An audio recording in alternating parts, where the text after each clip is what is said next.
tell us a little bit about your brother?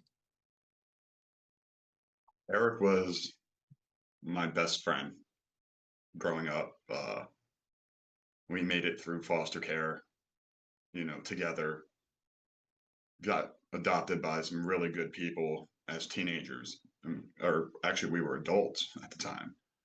Um, the the outpouring of support for him has just been overwhelming to myself and my family. Especially, I live in Williamsport, so Erick and we took countless vacations together. With Tess and my wife and our friend Nate, um, and just watching how magical he was to people. And I know people always say that when someone passes, but he truly was. Like, he had a way of just weaving through the fabric of people, you know, to watch him thrive in his career. His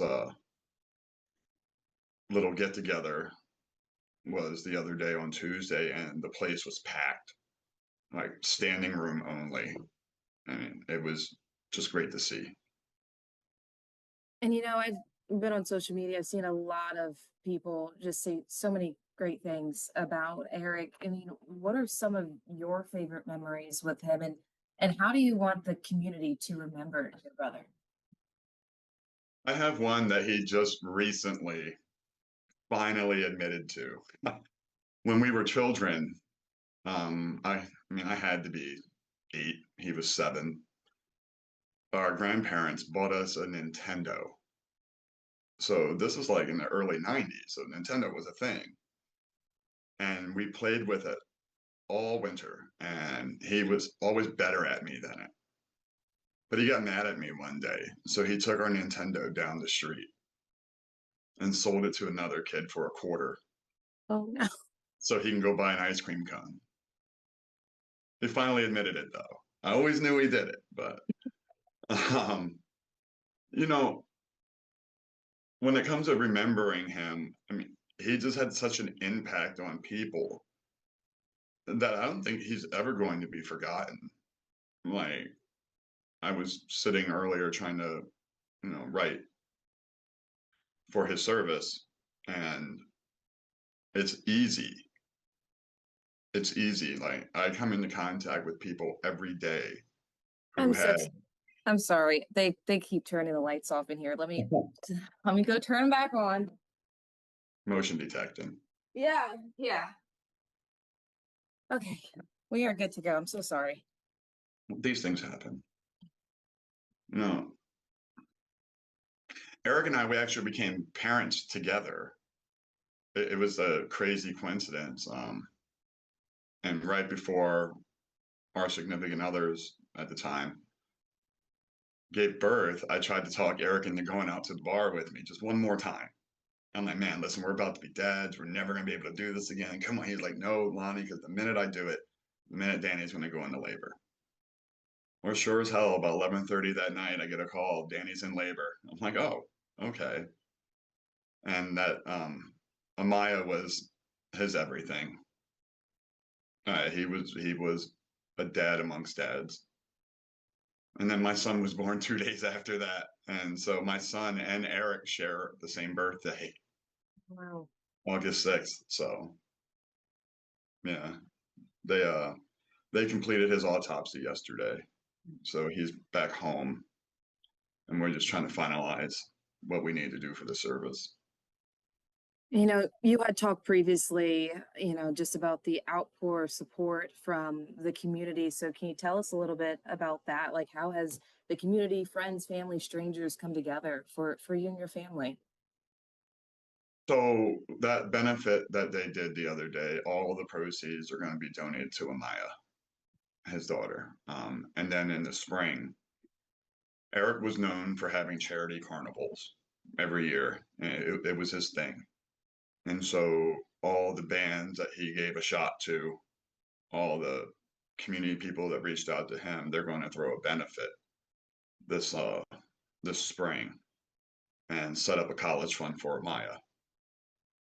I mean, I actually had to turn my phone off the day it happened because it was just instant. Hey, anything you need, you know what I mean? Um, it was tough to see him like that. I'm really mad. I'm he was failed in so many ways that this was preventable. And I work in corrections, so I understand it a little better than most. This was preventable 100% from the time it took them to get to the hospital to even properly screening people. I mean, someone failed in doing something because this was preventable. There is no way that someone with, I mean, now a DUI, it's a serious crime. It can impact a lot of people. Let's not be dumb about that. But it's not a violent crime. And you put him in a county prison where those places are maximum security prisons. And you put him in there with someone who you released earlier that day for assaulting another person.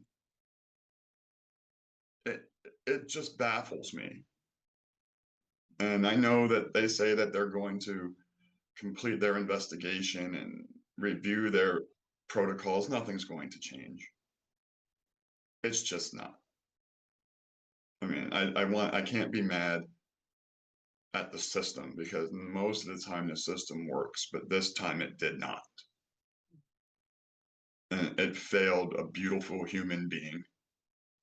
I mean, he was my best friend, 41 years, and now he's gone because someone failed. You know, with brain injuries, there's seconds matter. Seconds matter, minutes matter. There, how long was he there?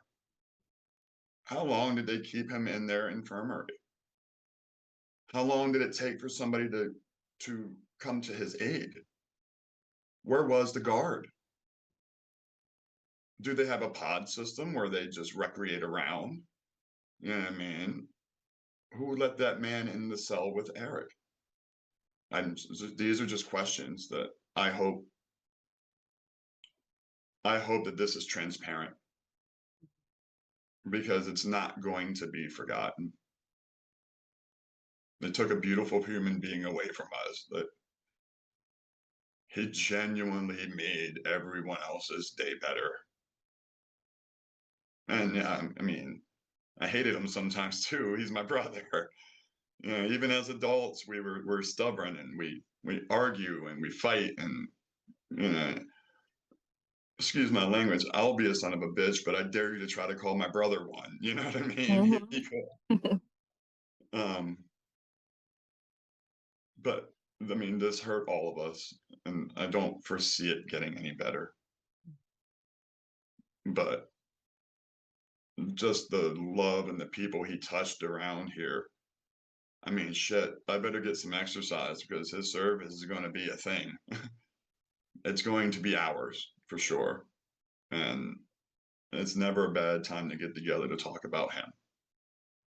So, I guess one of my next questions would be, I mean, where were you at and what were you doing when you found out what had happened to Erick? so when I shoot pool, and pool leagues, and Wednesday night I was actually just broke the rack. I was just starting my second round, and my phone was sitting on the table, and my wife saw it ringing, and it was Tess. Now, that's just odd because Tess would never really call me. You know, I need to talk to someone. I talk to Erick. Um, and she told me that he was in the hospital and she didn't know what had happened yet. And as the minutes grew, you know, then I'm in contact with my dad and my mom and Tess some more. And I wasn't aware of the extent of his injuries until the next day. because he was an inmate, the warden needed to grant clearance in order for me and my wife to be able to go and see him.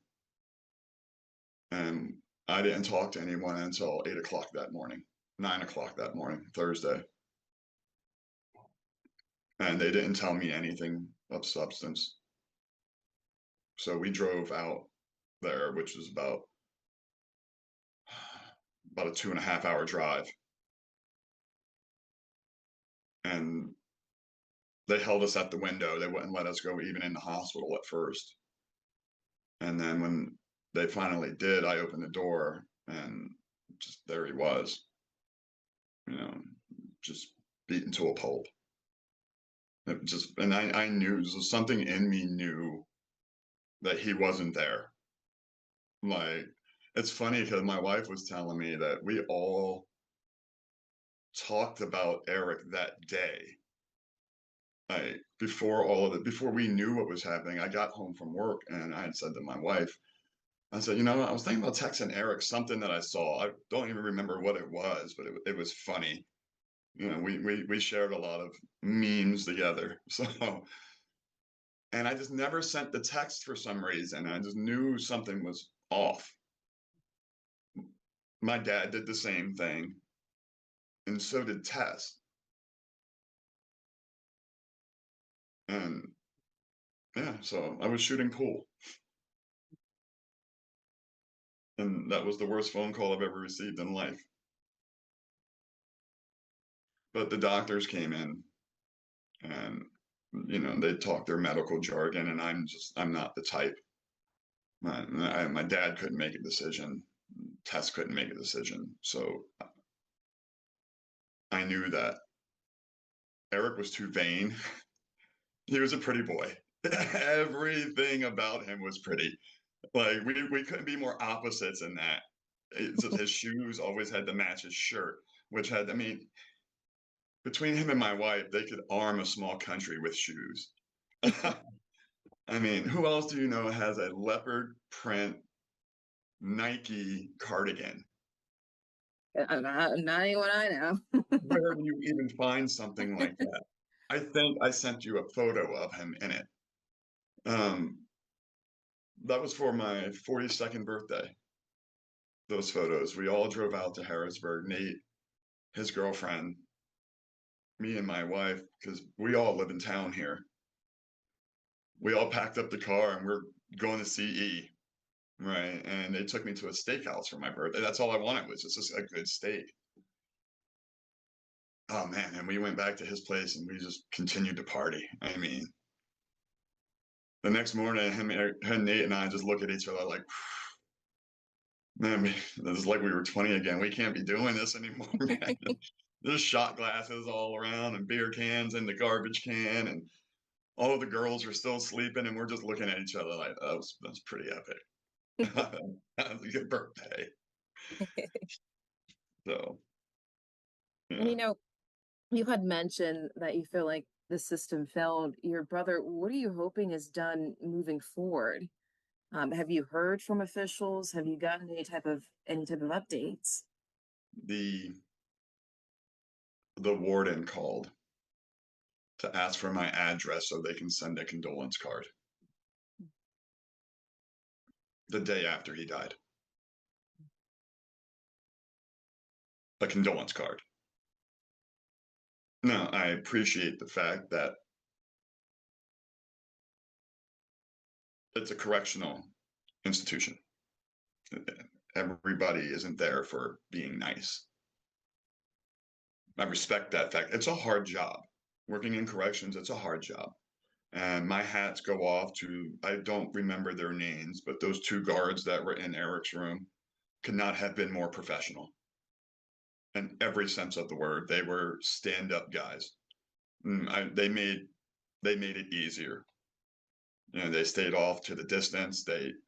Anything we needed, they were there to help. So those two guys, my hat's off to those guys. We gotta stop incarcerating people for things like this. This is something that, especially with the technology that we possess today, You know what I mean? I can make a phone call. I could be around the world in 3 seconds.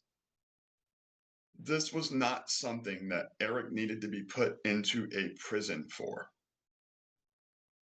Prison should be reserved for the worst, you know, assault, all that, any felony, not in, just why couldn't, and I work in community corrections. Why couldn't he be in a community correction center where he could still have a life and be a good part of society?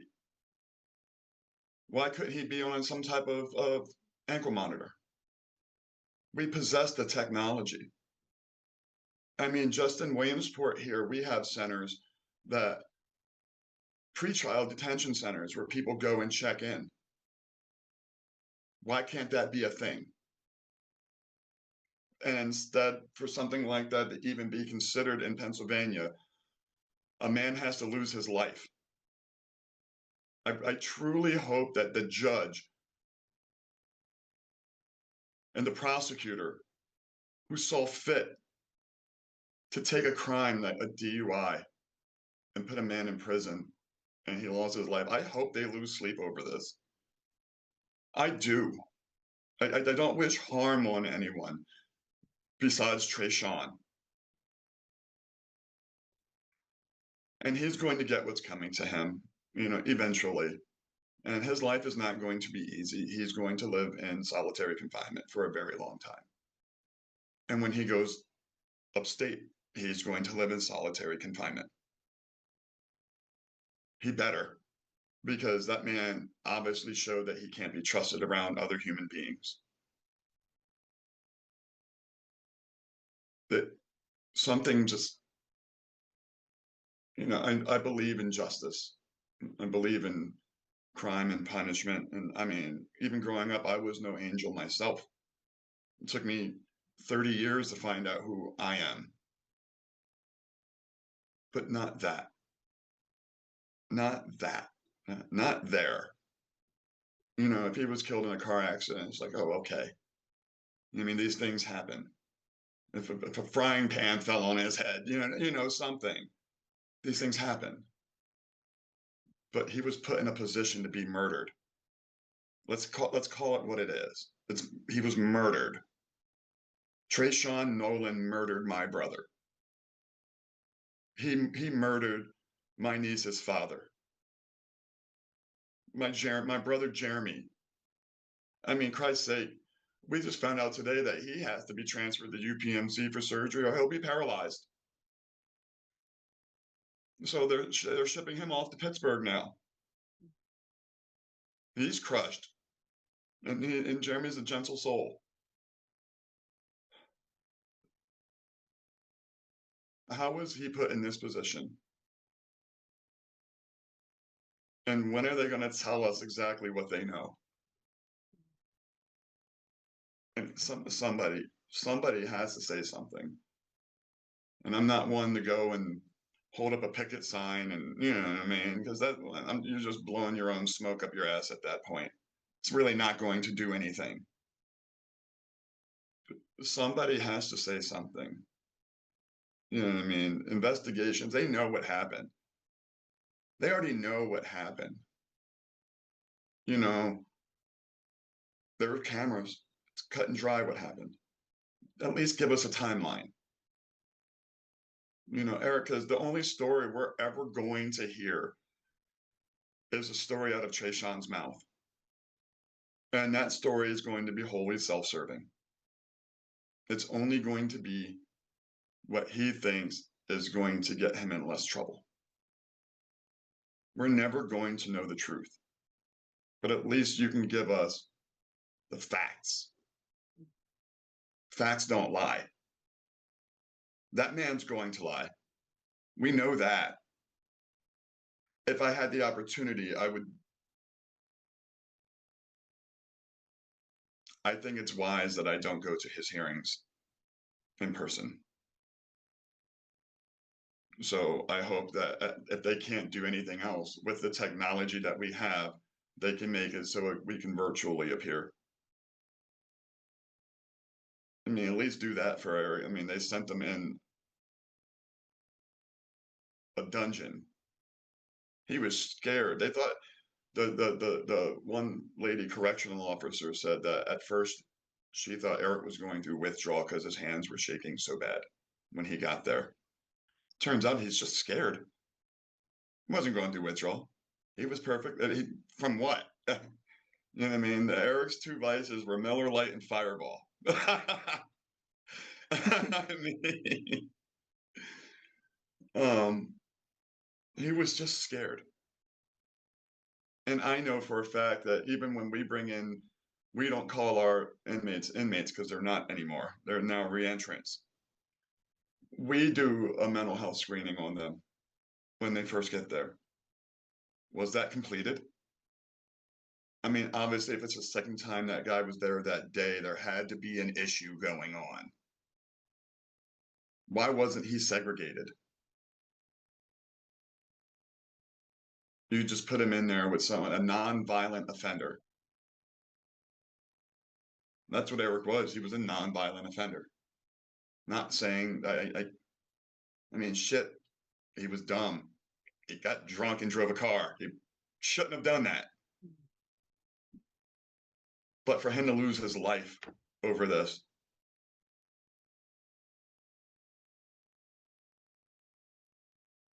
the depths of my despair have no limits. It's like I lost an arm or a leg. I'll never be okay. And that man took that from me. He took it from all of us. You know, writing his eulogy is easy because there's just so many good things. You know, hopefully I have the strength to deliver it, but I'm gonna have to put like a timer on it or something. But I hope that, I mean, everyone wants justice for their loved ones. You know, our grandmother was murdered when we were children. Our mother's dead. You know, Eric was murdered. It feels like a curse. And this man, I mean, he's alive. He's living in Cumberland County Jail right now in the restricted housing unit. But he's alive. Somebody could have done something. You know, especially if it's an intake block. Why isn't there a guard posted there? There should be a control desk. It's an intake unit. You know what I mean? You got people coming from the country club down to coming off of heroin. It's an intake block. Why wasn't there direct supervision? I understand that that's not how all places are operated, but it's an intake block. There should be someone there. There should be medical staff close by in a unit like that. You never know what somebody's coming off of or going through or where their mental health might be. I mean, you're going from society to the worst part of life. There should be someone there directly monitoring. If you can't do it for every other unit, I get that. Those guys, they're dug in. It's home to them for a minute. They've already been through the shock and the trauma of being yanked out of society and put into a cage. These guys, some of them have already done it before. So I can understand maybe having like a rotating 15-minute, let's go check on the guys. But this was an intake block. Why wasn't someone there? Just that alone could have been deterrent. But apparently it doesn't work that way. So I don't know. one of my other questions would be if you could say anything to the person who did this to your brother, if you have anything to say to him, what would that be? That he took a kind, gentle soul. Erick wouldn't hurt a fly. And for his last moments to be that fear. And they said what his last words were was, "What did I do to you?" Well, what did we do to him? And I wish nothing but the worst things in life for you. I do. I do. And I know hate is a word that you shouldn't throw out there lightly, but I will hate this person forever. He took the better part of me. I mean, if I could trade places with Erick, I would have in a heartbeat. And I promise you, Trayshawn wouldn't have been able to do that to me.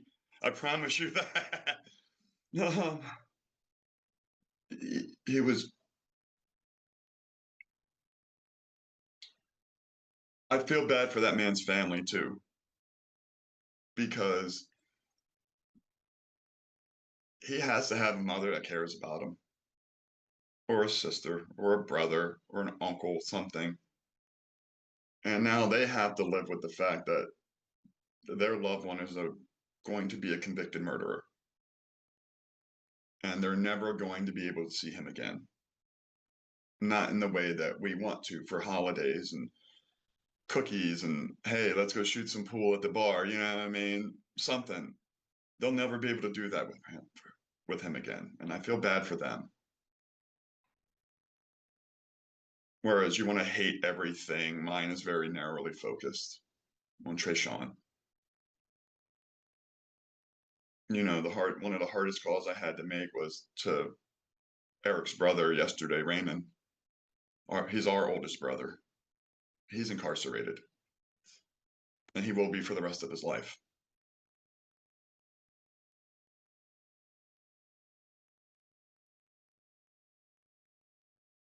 He took a good guy. You know what I mean? Even if he wasn't my brother, he would have still been my friend. You know, he was that type of guy. I mean,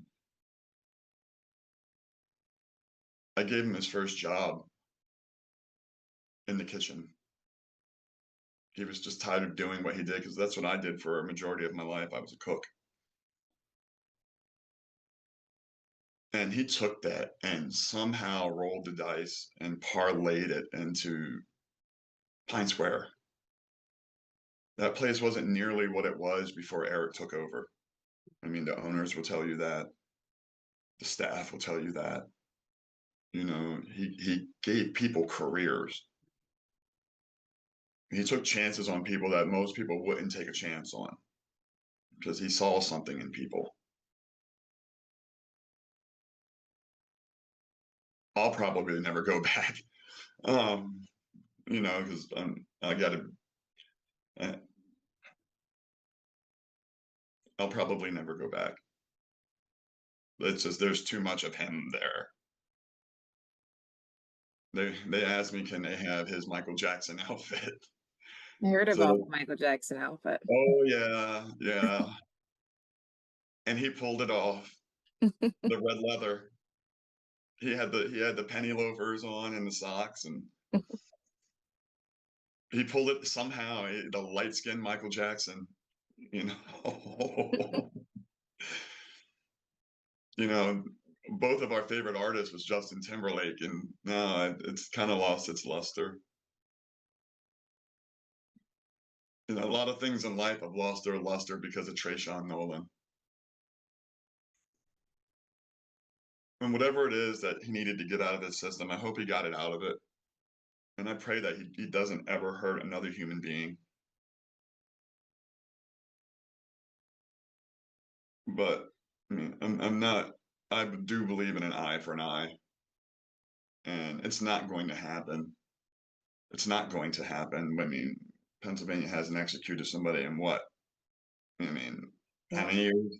Yeah. It's been a long time. Mhm. You know what I mean? They have no fear of that.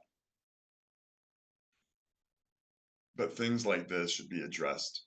And I'm not, my family or we are not interested in any plea negotiations.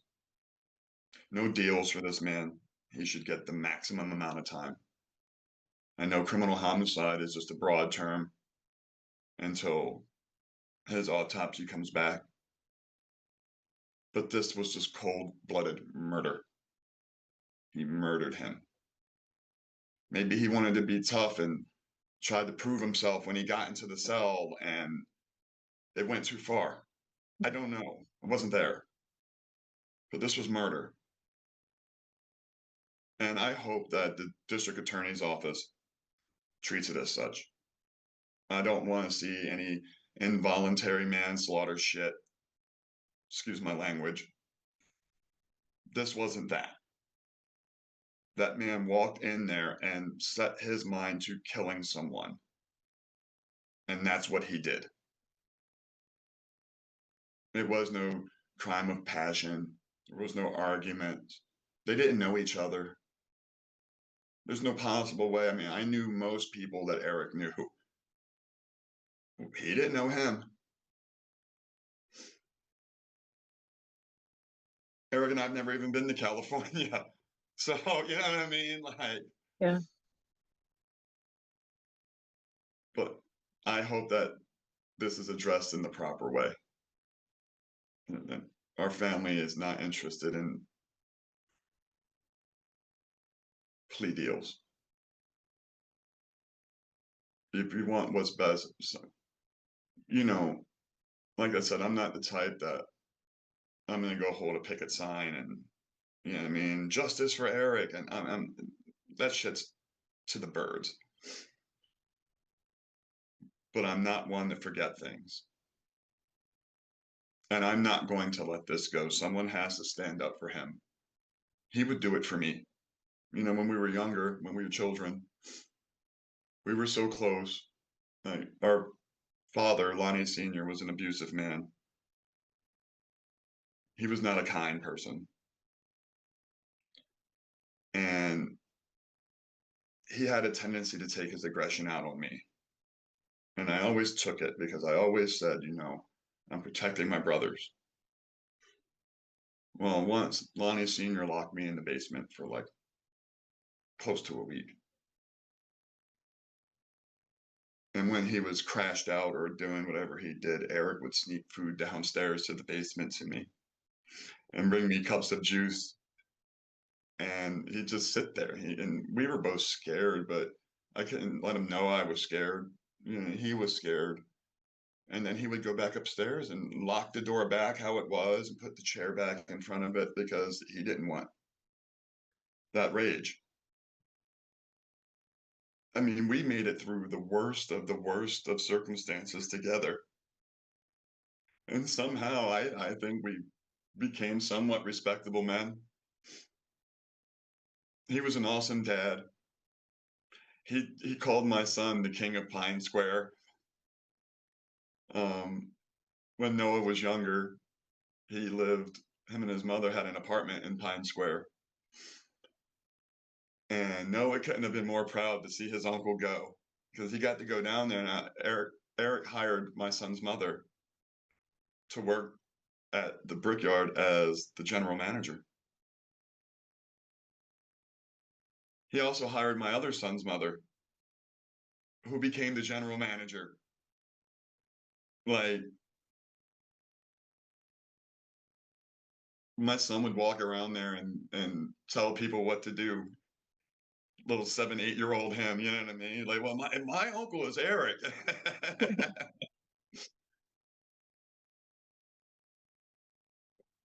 That man took all of that from us. Mm. So, Well, I again appreciate you, taking the time to talk about your brother and to share his story.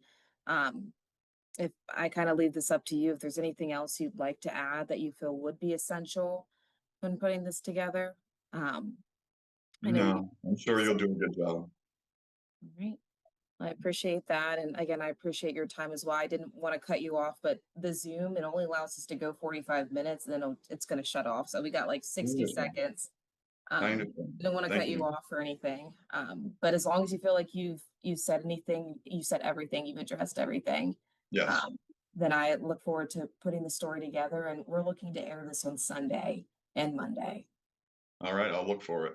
Okay, sounds good. If you have any other videos or pictures you want to send over, that would be helpful as well when we put everything together. I'm sure I'll find something. All right, sounds Thank you good. for your time. Yeah, no problem. Thank you again.